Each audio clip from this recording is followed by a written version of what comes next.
listeners and viewers. Welcome to Kaduna State Ministry of Education Radio and TV e-learning program designed for our SS3 and other students staying at home due to the coronavirus pandemic.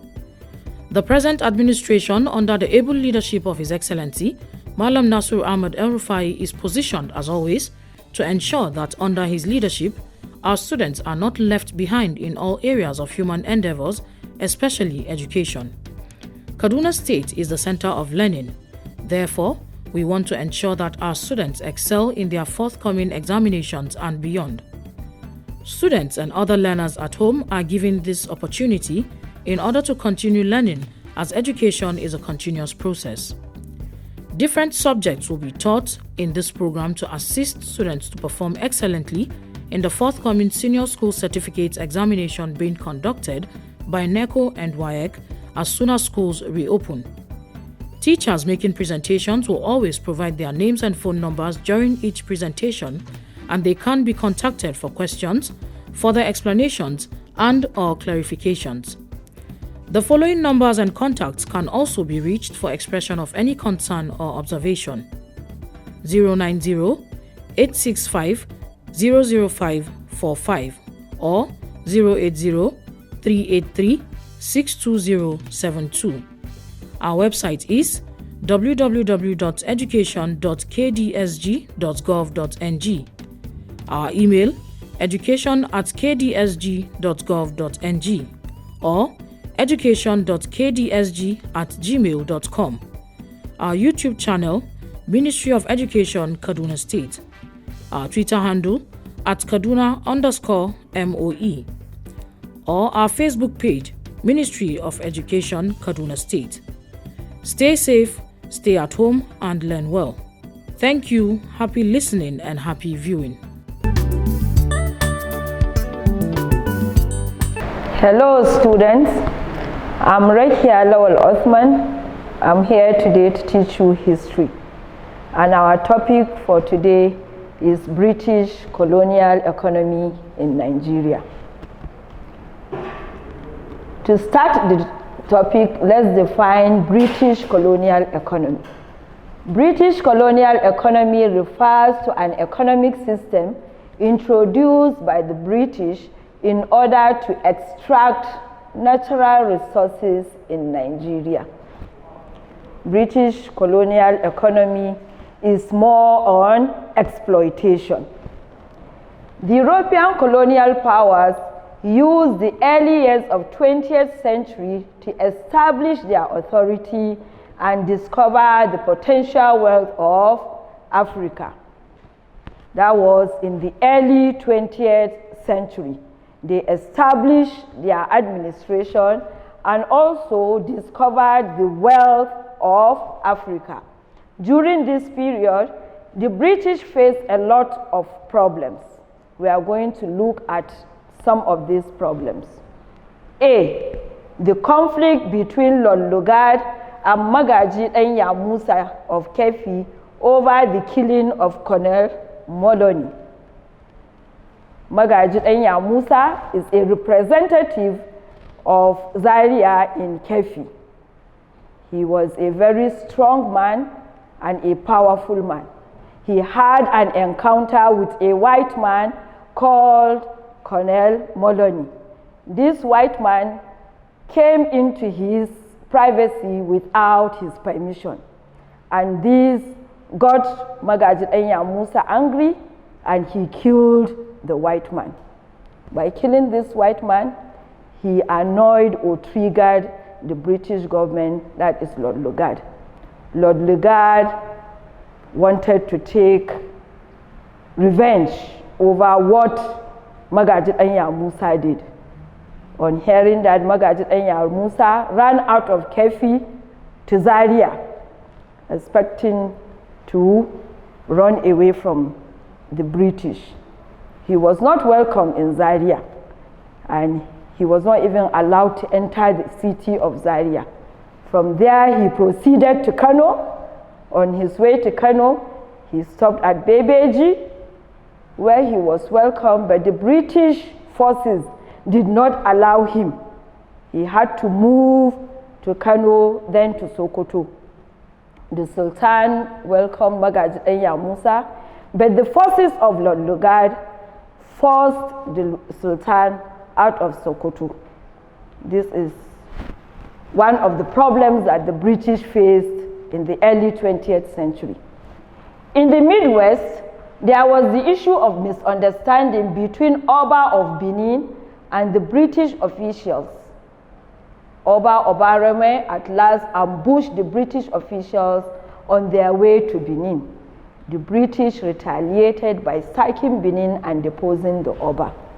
That is, Oba Obareme he ambushed some of the British officials. He refused British protection. And for that, when he ambushed them, Lord Lugard sacked Benin and also deposed the Oba. There was also the prolonged Yoruba civil wars, which disrupted economic activities of Yoruba land. The British had to suppress the Ekiti-Parapo War against Ibadan imperial missions. These Ekiti-Parapo include Ekiti, Ijesha, and Ife. The British tried to suppress this war and brought it to its minimal condition. So, coupled with all this, the Southern Protectorate and the Northern Protectorate were amalgamated. They came together and joined under a single colony, Nigeria. Let's look at the colonial economic policy. This is how British colonialists conducted their economic activities during their time. Firstly, the colonialists thought that their colonies should be financially and self-supporting. That is what the British thought. The colonies should be financially upright. They should be self-supporting. They felt they are not going to be pumping money into their colonies. The colonies have to stand financially on their own. The easiest way out for the colonies is to produce raw materials such as cocoa in the west, rubber in the east, cotton, granite, and hide and skin in the north. Since the British decided not to be pushing or to be pumping money to their colonies, the Africans decided to look for a way out so that they will stand on their own financially. By so doing, they thought, let them start producing raw materials for the British. The British encouraged this production of raw materials. Therefore, production was basically cash crops instead of food crops. It was done to force Africans to rely so much on the Europeans. The Africans did not think of the food they're going to eat with their growing population. They diverted their attention into producing cash crops. The British did that so that the Africans will rely on them, because if the Africans are able to produce food for themselves, there will be no importation. Then the economic system will not move smoothly the way they want it to be. Secondly, the British believed that the colonies should provide markets for their consumer goods. They wanted market for their consumer goods because of certain reasons. They needed this market because there was market congestion as a result of industrial revolution. That was why they needed the market. All the European nations raised their tariff walls in order to safeguard their home industries against competition. In the field of industries, little or no encouragement was given to the establishment of heavy manufacturing companies. Rather, they established processing industries who produce consumer goods like soft drinks, soaps, and biscuits, etc. Manufacturing companies were not encouraged during the British colonial economy. They only encouraged the processing companies, which process only their daily needs. It was deliberately done in order to perpetuate their need for importation. Under this policy, the British colonialists employed the services of some Nigerian elites and traders to serve as middlemen. The British provided them with sufficient capital, which they used to purchase the needed raw materials from the local producers. Large European companies such as UAC and SCOA, in which West Africans had neither shares nor dividends, were encouraged. The European companies, that is the UAC and the SCOAs, do not even pay any dividends, but they have large shares in these companies. Let's go to the field of mining. In the field of mining, European companies control the mines for which they paid low tax and without royalties. They had full control of the mining sector, and they pay very low tax without any royalty. There was introduction of cash economy in order to facilitate trade. The British introduced the use of currency, paper money, and coins. Pounds and shillings were used in order to facilitate trade. And all these huge profits realized from these enterprises, that is the mining, the manufacturing, and the processing industries, all went to the European shareholders, largely untaxed by the colonial government. That is, the whole profits they get goes to the colonial government and they pay no tax. There was the construction of rural infrastructures, e.g., roads, railways, and bridges were constructed and maintained. It was done in order to facilitate movement of raw materials from the interior to the coastal area. That is, in order to facilitate export and importation of raw materials. In the absence of good natural harbors, means man-made harbors had to be created to handle exportation of raw materials. Where there were no good natural harbors, the British encouraged the construction of man-made harbor in order to facilitate exportation of raw materials.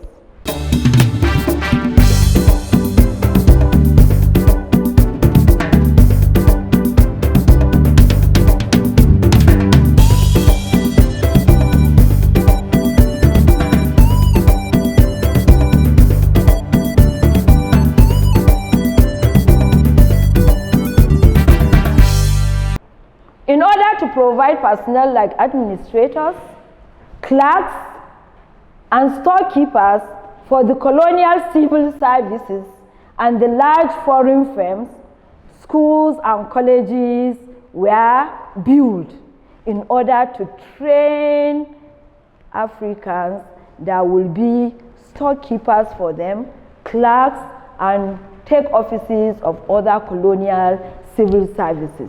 Let's assess the colonial economic policy. In assessing these British colonial policies in Nigeria, though it was not balanced, the British benefited the most, and it has some advantages on our part. It was not balanced because the British had more advantage, even though the Africans or Nigerians too benefited out of it. One, it led to the establishment of urban and commercial centers in the colonies. Due to this trade, due to the commercial activities, urban centers were established and also commercial centers. There was also the promotion of intergroup relations. People from different ethnic and religious groups came together in the same environment. There was also introduction of new portable currency, which facilitates trade among the people. As I have said earlier, there was introduction of new currency, money in cash, in paper and in coins, in order to facilitate the trade among the people. To summarize it all, we will learn that this British colonial economy was merely done on exploitation. And the activities they did was that, and during that period, that is the early 20th century, they faced so many problems in Nigeria. And they had to put these problems in order before they took up with their economic activities. We have talked about the conflict between Lord Lugard and Magaji Enya Musa.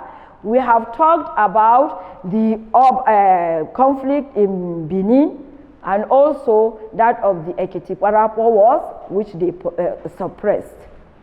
We went ahead to talk of the assessment of the British colonial economy. They encouraged more of cash production than food production to the detriment of the Africans or of Nigerians in particular. They also encouraged manufacturing companies instead of processing. They encouraged processing companies instead of the manufacturing companies. They encourage or they establish and build schools in order to train their storekeepers, their clerks, and their other personnel that will help them to carry their economic activities. And finally, we have talked on the assessment, we have talked on the establishment of urban centers, we have talked on the intergroup relations, we have also talked on the introduction of the new currencies which they did in Nigeria in order to facilitate their trading activities. Now we go to the assignment segment. 1. Briefly explain the 3 problems faced by the British in the early years of 20th century. That is, in the early years of 20th century, we have earlier mentioned the 3 problems faced by the British in Nigeria. I want you, my students, to explain these problems. Number 2. Explain the colonial economic policy. You are to explain the colonial economic policy. And last but not the least, what were the assessments of colonial economic policy? Let me go over the assignment again. 1. Briefly explain the 3 problems faced by the British in Nigeria in the early years of 20th century. 2. Explain the colonial economic policy. 3. What were the assessments of colonial economic policy. After the assignment, here is my number for any question or answers to this assignment. You can send it through text message or WhatsApp. I'm Rakia Lawal Othman, 08037882650. 08037882650. My students, lockdown is not a punishment. Stay at home, stay safe, wash your hands, use your face mask always. Thank you.